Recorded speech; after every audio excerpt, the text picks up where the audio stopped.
We've called our new report Tainted Peace because despite the end of the civil war in Sri Lanka back in May 2009, torture hasn't ended. It's been ongoing in every year since the conflict ended and right up to the present day. Our doctors reviewed 148 cases of torture that happened in Sri Lanka since the end of the civil war.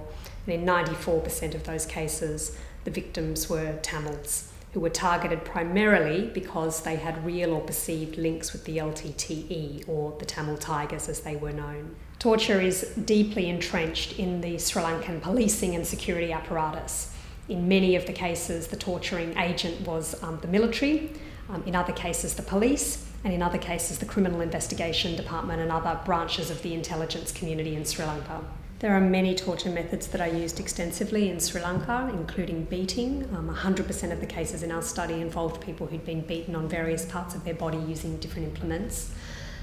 Burning is also very, very common. In more than 3/4 of our cases, the victim had been burned either with cigarettes or with a heated metal implement or another substance. Sexual torture is also very common. More than 70% of the cases, including both men and women, had suffered forms of sexual torture, often including rape.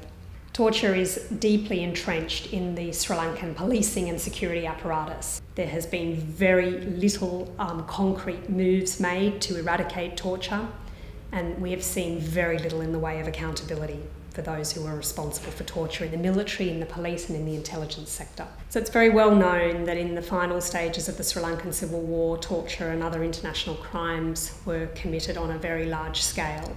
And there is a lot of international pressure for a proper accountability process.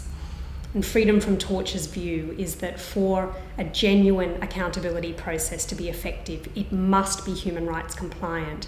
And it also must involve a very strong international component at every stage and at every level of the process. Otherwise, the process will not win the confidence of the victims, including from the Tamil minority.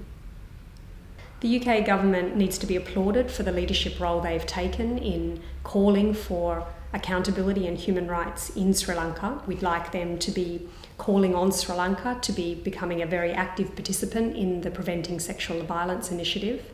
But there is also a very, very important move for the government to make in relation to its asylum policy.